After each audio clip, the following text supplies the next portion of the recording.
Fala galera, muito boa noite a vocês. Vamos dar sequência com o nosso estudo bíblico hoje, falar sobre esse livro maravilhoso que é Mateus, e hoje eu tive o privilégio de falar sobre Mateus 6. Cara, primeiro algumas observações, tá?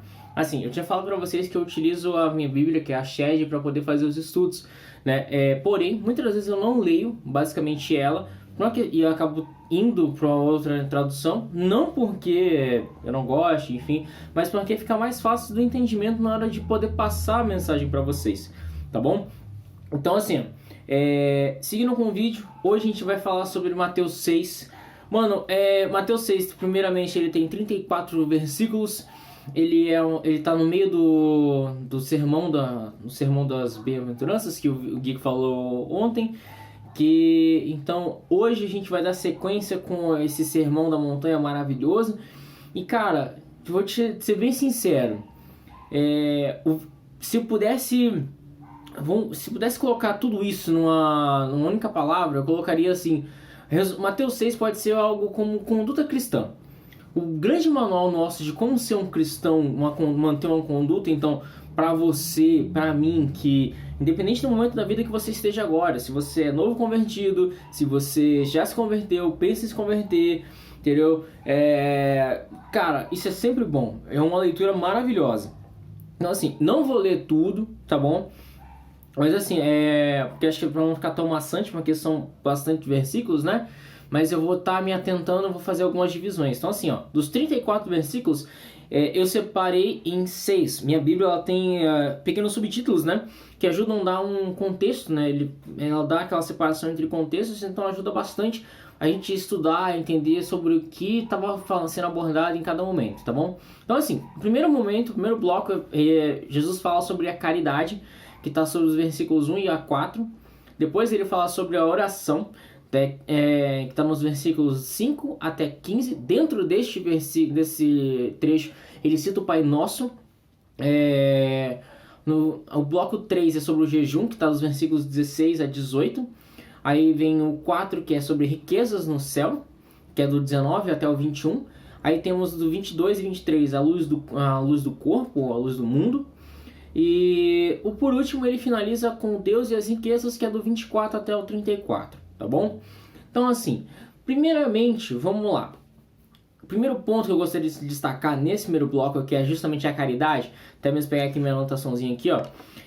O Senhor, ele trata aqui sobre um proceder, sobre como orar e como fazer as boas ações. Não somente ao orar, como proceder com as práticas cristãs, entende? Ele coloca uma ênfase de que a ideia é fazer tudo isso de bom grado, de maneira que ninguém conheça, que ninguém saiba o porquê você faz isso, e de fato saberem que você está fazendo isso, entende? Claro, agora fazendo um adendo aqui, o primeiro adendo que eu gostaria de fazer é assim, oração, assim, algumas pessoas, alguns amigos, algumas personalidades tem o hábito de sair, fazer orações nas ruas, se oferecer fazer oração para pessoas. Assim, isso é um outro ponto, tá?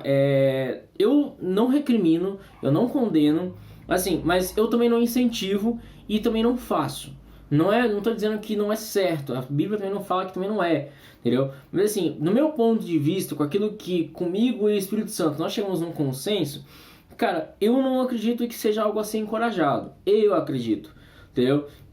Tudo tem seu momento e sua hora. Uma alma necessitada, você pode orar, mesmo, acredito eu, em qualquer vida que você possa orar, digamos um enfermo na rua, alguém que necessita, você pode orar por ele simplesmente sem precisar chegar até ele, né, de fato, para poder fazer aquilo. Você pode fazer isso por distância, não existem barreiras para uma oração, isso é fato. Então não é o ponto de você chegar até a pessoa que vai dizer que a oração teve mais potência ou não, tá bom? Seguimos então para o segundo bloco, né, que é sobre a oração do Pai Nosso, né, que ele já começa falando assim no versículo 5 e 6, né, que vou até puxar aqui para a gente poder ler aqui, ó. que ele diz assim, ó: quando vocês orarem, não seja como os hipócritas, eles gostam de orar em pé nas sinagogas e nas esquinas das ruas para serem vistos pelos outros. Eu afirmo a vocês que isso é verdade, eles já receberam a sua recompensa. Irmão, você vai ver esse pedaço, ele falando isso aqui, ó: isso é verdade, eles já receberam a sua recompensa uma penca de vezes. Ao longo de todo esse trecho, todo esse capítulo, Jesus vai falar muito sobre isso. Que é o quê? Se você realmente busca, o que você busca, você vai ter. Tudo é a lei da semeadura. Aquilo que você colhe, aquilo que você planta, você colhe. Simples, independente, tá bom? Ela vai te dar algum fruto, independente seja esse bom ou ruim. Beleza. Então, assim, continuando, mas você, quando vai orar, vai pro seu quarto, ore ao seu pai, para que não seja visto. E aí o seu pai, outra coisa que ele fala muito, e o seu pai, que vê o que você faz em segredo, vai te dar a sua recompensa. Aí é o seguinte, aí o outro ponto, que é esse, né, ele tá falando sobre a questão que o quê? A oração, nossa, é algo... Eu acredito que a oração é uma conversa com o Pai. É um momento de intimidade entre eu e Deus, entre você e Deus. Então, assim, é algo que você não devia, né, que até mesmo Jesus coloca aqui, não é algo que devemos fazer tão abertamente, tão de forma esdrúxula, como muitas pessoas fazem, né? Não a ideia é a seguinte: você está tendo um momento de diálogo com Deus. Vamos colocar assim, é um momento de diálogo com o Senhor. Então, nesse momento, você está tendo um momento de intimidade, de conversa, parafraseando, vamos imaginar assim: você e seu melhor amigo, você, se você é casado, ou se você tem namorada, você e seu namorado, você e seu cônjuge, cara, existem certos assuntos de intimidade de vocês, que vocês, ou assuntos que você, tipo, tá falando com uma certa pessoa, que você não explana para todo mundo, entende? Então, por que o que você faz com Deus, você tem a necessidade de explanar? Não precisa. Deus não te encoraja a isso. O próprio Jesus não está encorajando você a fazer isso. É algo íntimo entre vocês dois. Então não precisa se mostrar. Você não vai ganhar nada com isso, irmão. Segundo, ele vai chegar no versículo 7, ele coloca um ponto que eu acho muito interessante a gente ressaltar, que é o que? Nas suas orações, não fiquem repetindo o que vocês já disseram, como fazem os pagãos. Eles pensam que Deus os ouvirá porque fazem orações comprimidas. Cara, uma outra parafrase, um outro ponto disso é a questão da repetição. A repetição de uma oração é tida como reza. Então aqui vai o meu ponto sobre reza. Não acredito, não incentivo, porque, velho, isso perde toda a noção de intimidade, de seriedade que uma oração deve ter, de uma oração como ela deve ser o conteúdo dela. Uma oração é conversa, é diálogo entre você e o Pai. Se você apenas repetir uma coisa para alguém, ele com certeza ele vai se enfadar. Entende? Se eu estiver falando para você o mesmo assunto todo santo vídeo, vai chegar uma hora que você vai falar: meu Deus, de novo isso. Entendeu? E você vai cansar. Por que com Deus não ia ser diferente? Entende? Então, repetir muitas das coisas, ou ficar se mantendo naquele padrão, não, vou falar sobre isso, vou manter isso, vou fazer isso, manter esse decorinho, não vai adiantar de nada. Entende? Deus sabe muito bem as intenções de nosso coração. Daí nisso, a partir do versículo 9, ele começa o Pai Nosso. Beleza, a gente conhece já a oração do Pai Nosso. Pulamos então para o versículo 14 e 15, onde Jesus ele dá uma ênfase bem bacana sobre a questão do perdão. Olha lá, ele diz assim: porque se vocês perdoarem as pessoas que ofenderam vocês, o Pai de vocês que está no céu também perdoará vocês. Mas se não perdoarem essas pessoas, o Pai de vocês também não perdoará as ofensas de vocês. Por que Jesus está dando tanta ênfase no perdão, sendo que ele já acabou de ensinar? Porque existe uma necessidade e ele sabia que nós, seres humanos, somos muito difíceis de perdoar. Então, vai a dica de Jesus aqui, cara, perdoa, faça um incentivo. Faça um esforço a mais. Não faça isso só pensando necessariamente na questão de que você está perdoando a pessoa. Faça isso porque você está recebendo o perdão divino. Entende? Nós pecamos todos os dias e carecemos da misericórdia e do perdão de nosso Senhor. E eu acredito que ninguém gostaria de ter o perdão de Deus sendo negado. Então, seguimos. Vamos então agora para o terceiro ponto, que ele começa a falar no versículo 16 até o 18, que é o jejum.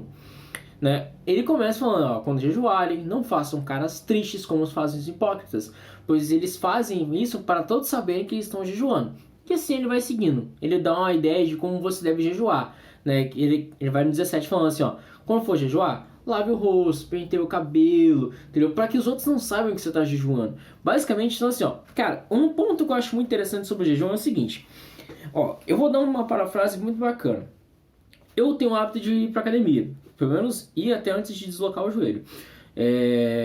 Então, tipo, muita gente, pelo fato de fazer academia, você às vezes necessita de dietas, né? E todo mundo encara o jejum como se fosse uma dieta, como algo que é ruim, que é chato, que é, tipo, não gosta, entende? É comum, tipo, eu tô fazendo um jejum, tipo, não, que eu tô jejuando, tipo, ó, tem uma necessidade de falar que, tipo, tá fazendo jejum, uma necessidade de falar que tá fazendo dieta. Irmão, você não precisa falar, velho.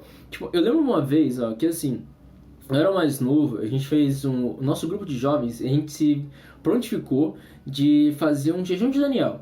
Durante 21 dias, era a segunda vez que a gente estava fazendo. Era o segundo ano que a gente estava fazendo o jejum de Daniel. O Gui ainda participou desse jejum.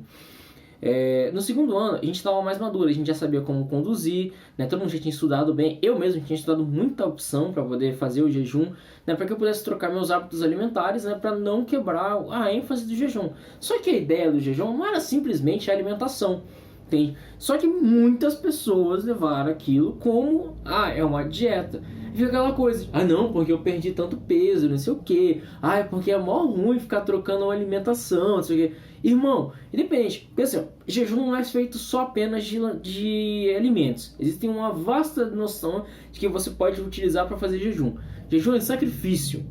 Entenda isso. Assim como uma dieta também é um sacrifício, mas ela visando algo bom, e tipo, é o meu ponto de vista também, eu já não acho dieta ruim. Eu já, tipo, troquei muitos hábitos alimentares meus, e hoje em dia, tipo, a ideia, o grande ponto é você fazer o quê? Fazer com que aquele momento de sacrifício seja algo proveitoso.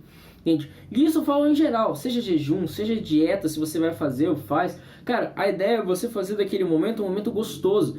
O jejum é uma prática feita não para fazer a gente sofrer, mas para fazer a gente se fortalecer. É um momento de criar intimidade, de criar força com Deus, com o Espírito Santo. Então para de ficar bancando o falso, vamos colocar logo assim, ou bancar o coitado, porque, mano, isso é chato pra caramba. E com certeza Deus não tá se agradando disso. Seguimos então, ele vai falar no 4, ele começa a dar a primeira explanagem sobre as riquezas no céu. Ele diz assim, que não ajuntem as riquezas aqui na terra, onde as traças e a ferrugem destroem, onde os ladrões arrombam e roubam. Pelo contrário, ajuntem riquezas nos céus, onde a traça e a ferrugem não podem correr e os ladrões não podem roubar e arrombar. Pois onde estiverem as suas riquezas, aí estará o coração de vocês. Basicamente, então, o coração do cristão tem que estar naquilo que edifica ele. Tem que estar de olho naquilo que está no alto, não nas coisas terrenas. Seguindo, luz do corpo. Que ele coloca assim, os olhos são como uma luz para o corpo. Quando os olhos de vocês são bons, todo o corpo de você fica cheio de luz. Porém, se os seus olhos forem maus, o seu corpo ficará cheio de escuridão. Assim, se a luz que está em você virar escuridão, como será terrível essa escuridão? Basicamente, veja aquilo que te edifica.